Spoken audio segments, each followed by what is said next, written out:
Hello ladies and gentlemen, I am Alexis Opinaldo, presenting to you about Zeus Salazar, but after that, let me discuss first about the background of proponent and social science discipline. What is proponent? Proponent means one who agree in favor of something advocate. What is proponent example? The definition of proponent is someone who is in favor of something or who advocate for a cause. An example of a proponent is a person. What is social science discipline as in indigenous? Social science, any branch of academic study or science that deals with human behavior, it is a social and cultural aspect, usually included within a social science are cultural, anthropology, sociology, physiology, political science, and economics. Indigenization does not involve a retreat of a social science into national shells. Is made principally at the redefinition of focus and persuasive effort of develop dynamic perspective on a national problems and critical issue of public policy. Zeus Salazar, a Filipino historian, an anthropologist, physiologist, and a leading proponent of pantayong pananaw. He is the best known as a manambagong historiografiyang Pilipino at ama ng pantayong pananaw. He was one of the founder of this organization. Salazar's greatest contribution to social science in the Philippines was definition of history and pantayong pananaw. According to Salazar, the history-specific community or nation should be considered primarily on the basis of the internal flow of this history. In the 1970s, Salazar claimed of idea of the pantayong pananaw as self-reflective view in the study of the Philippine history.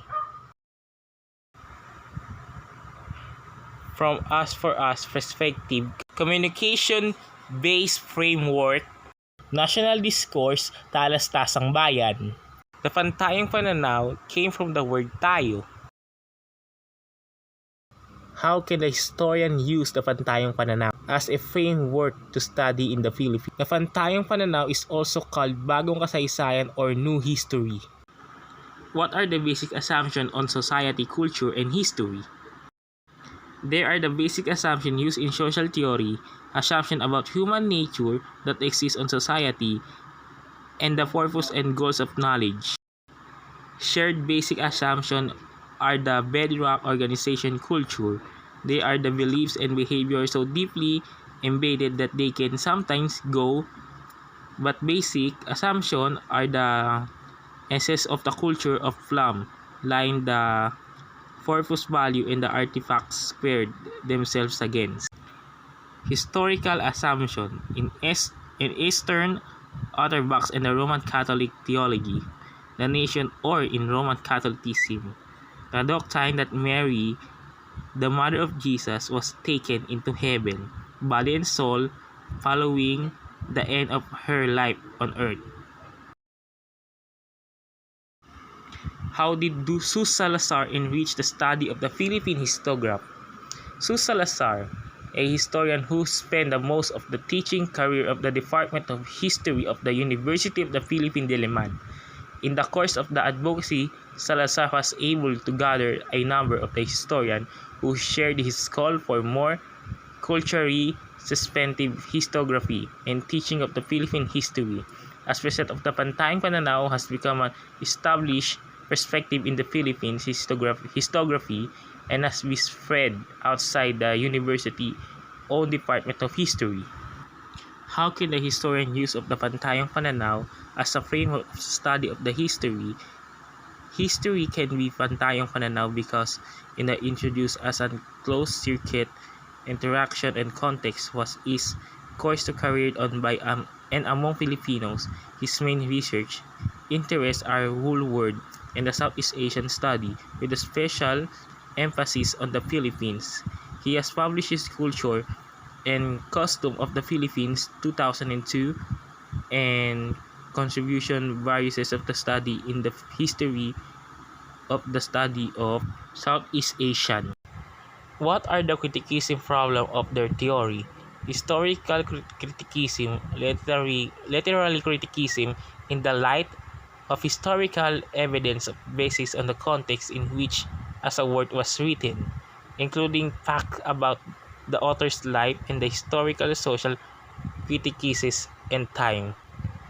This is a construct to other types of criticism, such as textual and formal, in which emphasis is placed on examining of the textual, while outside influence on the text are distracted. New historicism is a particular from historical criticism. See also the literal criticism and the approaches of the historical criticism.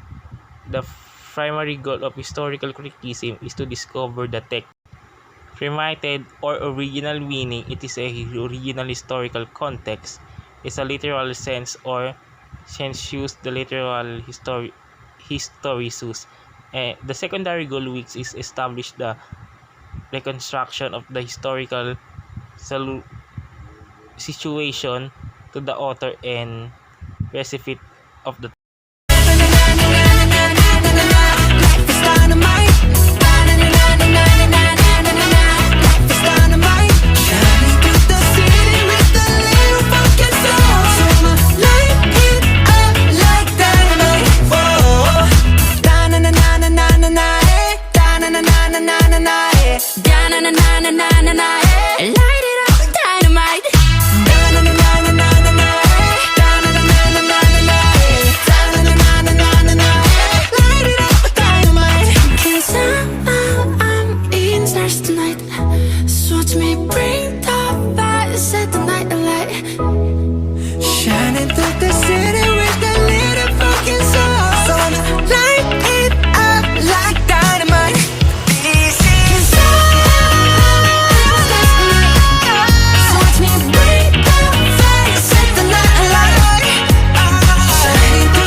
Two, three, four, five, six, seven, eight, one, two.